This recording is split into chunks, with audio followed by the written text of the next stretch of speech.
feeling stuck and overwhelmed when it comes to your financial freedom journey? Well, I am going to share 4 keys for you to go from stuck and overwhelmed to free and calm on your journey to financial freedom. If you haven't subscribed yet, please hit the subscribe button as well as the bell so that you can be notified every time I share wisdom and insights geared towards financial freedom and STEM professionals. In my book, In the Meantime, Own Your Financial Narrative, I've separated it out into 4 key sections. And those areas are areas that I believe help you to become more calm and have more peace of mind when it comes to your wealth building journey. The 4 keys to wealth building are 1, to build, 2, live, 3, save, and give. And they're in no particular order, but the way that I designed the book, it really helps it to just flow a little bit better. Now, the first key that I want you to know about is to build. And the key foundation with that is to be patient as you build wealth. Wealth takes time to build, and that is just the fact. It's no get rich quick. Usually those are connected to scams. If it's hard to believe, then it usually is something wrong with that. So you want to know one key equation, and that is the net worth equation. That's the wealth equation. And basically it goes like this. It's your assets minus your liabilities. So basically what you own minus what you owe. And that equals your net worth. So as you're building, you want to make sure you're patient with it, that you understand it takes time, and that you're measuring that. And you're measuring it quarterly. It's a very important thing to track and to keep track of what you're building so that you can know what your progress looks like. And you can celebrate those wins along the way. And I always tell people, understand that you're building wealth, even if you're coming from a negative standpoint. One time I had a client who was at over $40,000 in debt, and actually probably a little bit more in debt, but because of their assets, they had shown on their net worth statement that they had less debt. And we ended up going to a negative like 20 something thousand.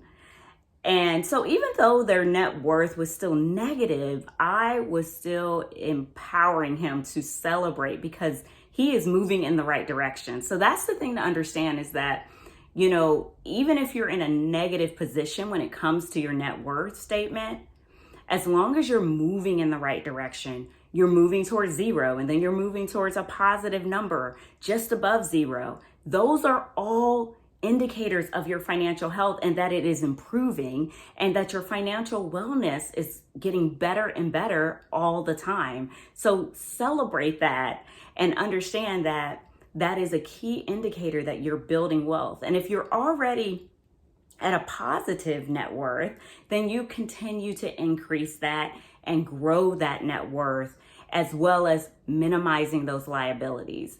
Understanding that you want to be able to create appreciating assets, adding more appreciating assets to your portfolio. And that is so important to having a strong financial health, to growing your wealth, understanding your financial wellness. Remember to celebrate, again, those wins along the way, minimize your liabilities, increase your appreciating assets, decrease your depreciating assets, and again, measure, measure, measure. Remember, building wealth, it's not done in a day. It's not done in a week. It's not done in 90 days. It's done over the course of time. And so you want to be patient. Be patient as you're growing your wealth and tracking your progress. That is so key to building wealth and continuing on your wealth building journey. Now, for wealth building key number 2, that is to live. Living is it's a requirement. Like, we're doing it. Thank God, right? We have breath in our lungs and we have to live. We have to take care of our daily expenses, the various things that we want to do, goals that we have, and living in the way that I like to relate it to is more like your cash flow planning, really understanding what's going in and what's going out. So I do not subscribe to the traditional sense of budgeting in that sense. I do like to budget for short-term goals and even some midterm goals, but we really like to focus in on behavior-based cash flow planning. And that is so key. And I'll be talking about that in future videos as well. So with that being said, what you want to do is compartmentalize your money. Understand, again, what's coming in, what's going out, and then anything that's left over, that's money that you can begin to put to work for you. And really discovering, do you have money found? I use that terminology a lot, and I'll explain that in future videos. But do you have money found? That's the money that you can start using towards other desires and goals and some of the things that people tell me, a lot of STEM professionals tell me that they want to do with their funds and live the life that they've dreamed of. If this is resonating with you, hit that like button. Now for the last two keys. Key number 3 is to save. Remember, we talked build, live, save, and give. You need to save and protect what you've accumulated. It's very important to do that. You want to have something to show for it. So I not only talk about saving in that section, but I like you to also consider protecting all that you've accumulated over the years. As you build your wealth, you should understand what assets are liquid versus retirement versus real estate, because that's all going to determine like your freedom number. I like to talk about your financial independence number, because if everything's tied up in real estate, you may not be able to retire the way you want or have that work optional or financial independence day the way that you desire, or at the age you desire, at the time frame you desire, or everything's tied up in a retirement account. And so now you have to wait until you're 59 and a half or older so that you don't have to take a 10% penalty. And then how much of your assets are liquid? So those are 3 areas that I would say simply to start looking at and to measure and to be able to differentiate between those. And that's going to help you to understand what areas you should start focusing your savings goals on. Another aspect of save, I added that protect segment, because I believe that that is also a part of your legacy and your wealth building, is to protect what you have. So you might be looking at how much life insurance do I have? How much do I have in long-term disability or long-term care? These are areas that, should you pass away, how will your family be affected by this? Or the people that rely on you, how will they be affected? If you lose your income, that's long-term disability insurance. Usually that would require you to have a replacement, or that would allow you to have a replacement of your income. And that's so important, especially if you have family members or people or a spouse or a partner that is relying on your income to live the lifestyle that they're so used to having. So that is what you have for the 3rd key, save. Now let's move to the 4th key, the 4th and final key, which is to give. Again, these are not in any particular order, but I do want to make sure that we cover these 4 keys. So the 4th and final key is to give. And I think that is so important to any wealth building strategy. If you've ever thought about it, how do you feel after you give to someone? There's actual research that has been done, which it connects giving to happiness. And so in my thoughts, as you're building wealth, you can always give. You can always be philanthropic. In my book, In the Meantime, Own Your Financial Narrative, I even discuss one of the studies. There's various studies out there where people, just even the thought of giving makes them happier. And they measured how their brain operated and how it lit up when they actually gave, or even thought that they were going to give to someone, as opposed to taking that same amount of money and using it on themselves.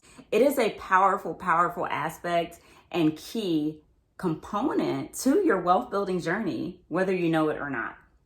So having a giving strategy can help alleviate stress and anxiety that we feel around money. So you don't have to wait until you're quote unquote rich to be philanthropic. You can start giving now, and you can do it as a percentage of whatever you make. See, I remember giving as far back as being a kid and and as a child. And I remember one time going to Sunday school, and one of my friends, her mother was a Sunday school teacher, and she taught us like, okay, if you have $1, you're going to move the decimal point and then give 10%. So that was the tithe. So I learned about that at a young age, and then my parents had me giving. Whether it was giving away our toys, sometimes I did not want to do that, but give away our toys, or giving away clothing, even giving away money, right? So donating to charities, and that I carried on into my adult life.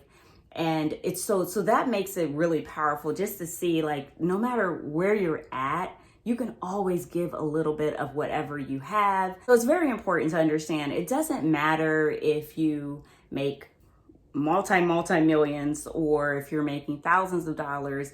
At any point in your life, you can give. And that's a great mindset to have when it comes to building wealth, so that you can give now just as well as you can give later as you are progressing towards your wealth building journey. So consider supporting causes that align with your beliefs and your values and your mission, really where your heart is when it pertains to your community, whether it's your local community or it's an online community, but really connecting in that way and making that a key component of your wealth building journey, making giving a key component of your wealth building journey is going to take you far throughout this process. Again, remember, you don't have to be rich to give, to be philanthropic. You can start that at any stage in your wealth building journey and then continue on, because again, it makes you happier. It alleviates stress and anxiety that you might feel when it comes to building wealth, or even that you might feel when it comes to your money. So comment below, because I want to know which key from my 4 keys, the build, live, save, and give framework, will you begin to focus on first, or which one of the keys have you been focusing on? I'd love to hear from you in the comments. If you are a Black woman STEM professional feeling frustrated or stuck about your financial wellness or your financial freedom journey, then I would love to understand more about how I can help you and support you. So please take a moment to use the link in the comments, in the description, to join our Wealth Gap Closers community. And you'll also get a financial wellness wheel tool that I think can really help you prioritize what's important and understand what you need to focus on here in the near future. Thank you for making it this far, and be sure to subscribe to the channel today. Be a blessing.